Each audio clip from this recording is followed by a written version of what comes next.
That's why I ensnared those two.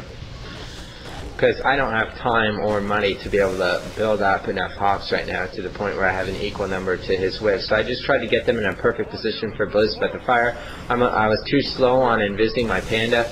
Another thing, the second you invis a hero, if they have spirit walkers, second you invis a hero against orc, move it immediately. Good orcs do just cast a disenchant where you invis your hero. So I usually just, the second I invis a hero against orc, I move it immediately so the invis doesn't get as disenchanted. I call the arms right here because I see his heroes are kind of low and I feel I can get him to TP or run or something.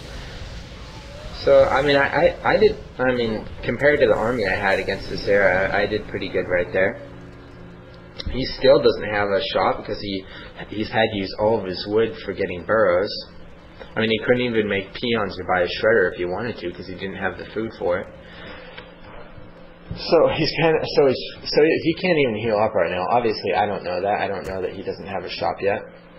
But he can't really heal or do anything right now. So this is a nice little thing for me. But so I think if you can learn anything from this game, it's that first off, Blizz and Breath of Fire aren't that bad against there, and they can do some damage.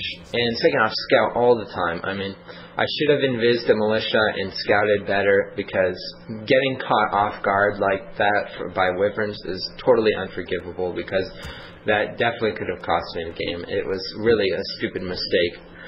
And I was disappointed in myself when I saw that many wyverns and the fact that I had given up on scouting pretty much once I had lost my peasant and I saw that he had raiders and grunts and stuff like that. Because I was like, oh, okay, he doesn't have wyverns, and he probably hasn't expanded. I think he crept his merchant and some other mercenary camp, whatever. So yeah, so it was a bad mistake for me to let him expand like that and to let him amass that many wyverns. At this point, I'm aware of the possibility that he's going to stop making wyverns. Maybe not. I mean, I'm still going to make some hawks until I see otherwise. He screws up on passing his potion and Volm kind of sucks for him.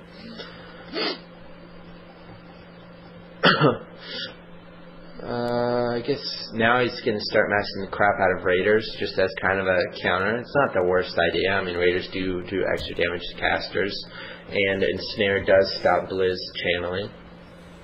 I don't want to spend cash on a Staff of Telly right now, so instead I invis a Sorceress and my Archmage, and bring the Sorceress with me, and I'm going to go try and take down his peasants at his expo, because I'm really, I slowed him down a bit with his burrows, but I know he still has an economic advantage over me, and I don't want him to get too much from it, so I'm going to go try and kill his peasants, his peons, and stop his second income for a while. And I see he's also building a burrow right there, so kind of double whammy. Yep, level 3 Blizz rips apart peons for sure. Another thing too is when they have raiders, you can't really depend on a Staff of Telly to save your hero. So I see he's coming with his raiders, so I invis my hero. I know I lose the Sorceress, but to me it's worth it. I got like 5 peons. So I'm not really too disappointed about that. Makes him have to spend some more gold on peons and slows his income for a little bit. I also got to see that he's making raiders now instead of wyverns, so I don't have to worry about making many more hawks, if any. If you switch to my perspective right now, oh, what the hell? I should slap myself. I went into low upkeep. When your gold mine's running low, like when your gold mine is 5 or 800 gold from running out, try and stay in no upkeep until it runs out. If you can, unless you have like 3 expos or something. Just try and get as much squeeze as you can from the extra 800 gold. And instead of getting 70% of it, get all of it. And I always try and keep enough money to the point where I can expand. I don't like to just like spend all that money on units and like try and win the game with that units. More and more, even when my gold mine runs out, I try and secure an expansion. And don't just get exactly 385 gold. Try and get a little more, because hey, speed build does cost gold. So usually around 450 gold is enough to to build Town Hall and speed build it. Right now I'm going to go for his expo. You know, why go for his main? His mine is out, unless I want to go raid burrows or something, which I don't really care about too much right now. I'd rather take out his econ, and I know how fast I can take out his peasants with Blizz, Breath of Fire. Also, I know if I kill peasants, I'm going to get level 6. And Mass Telly is quite nice when you have Blizz, Breath of Fire, because then I could just put critters or Invis Militia and send them around the map and, like, you know, raid burrows at his main, then Staff of, then Mass TP to his expo. Obviously, Ensnare stops Mass TP though, so you have to be careful about that. He has quite a few too many peons on his mine, but, you know, whatever. Probably just a mistake.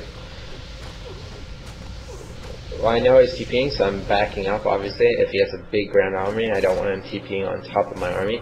And when you do have a huge melee army and you're facing range, try and TP like as far behind them as you can, so that even if they back up, you might land on them. If you hold alt, you're going to see the cool stuff that is Blizz Breath of Fire. As you can see, almost everything gets instantly orange or red. I have a potion of invulnerability I popped so that he couldn't ensnare my Archmage and stop my channeling after my Blizzard. And the game's pretty much over. I mean, that's it.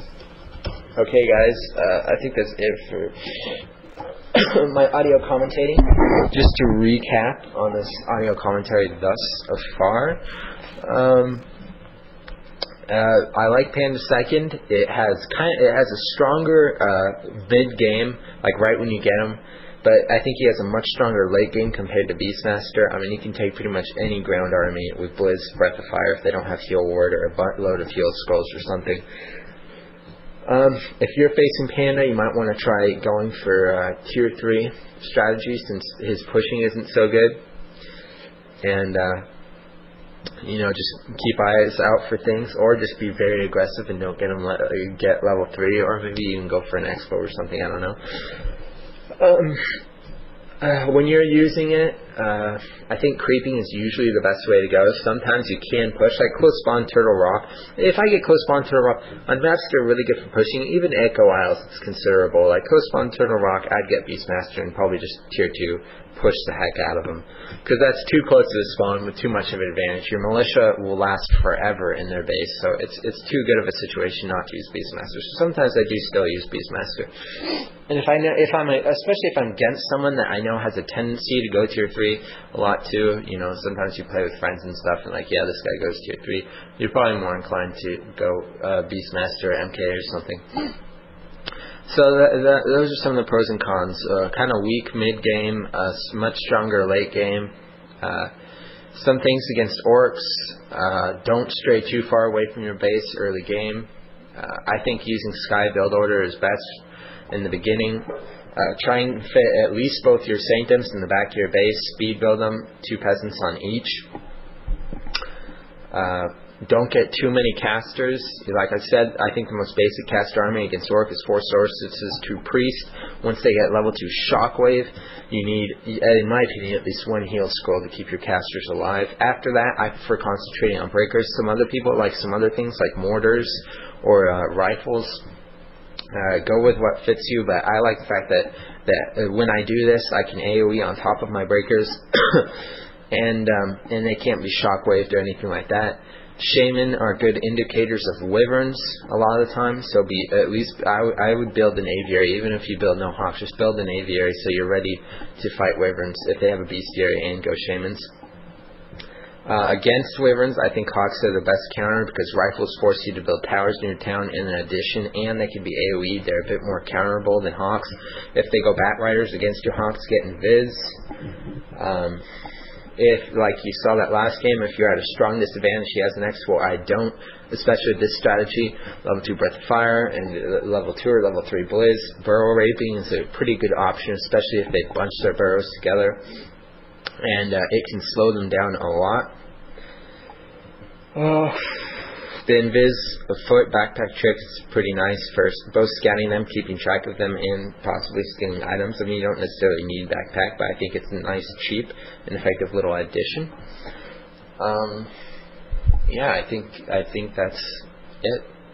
Okay. All right. Thanks, guys. And remember, my Q&A section is going to be a whole nother audio, because otherwise this audio is going to be like, I don't know, 3 or 4 hours or something. It's probably, I'm sure, over an hour by now. So either it's going to be packaged with this audio commentary, and if not, I'll have the link for it in the summary of this audio commentary. So look out for that. All right, thanks, guys. Thanks a lot for listening, and thank you a lot for the comments. It's really nice to at least the good comments. So it's really nice and really helpful. So thank you, guys. Bye.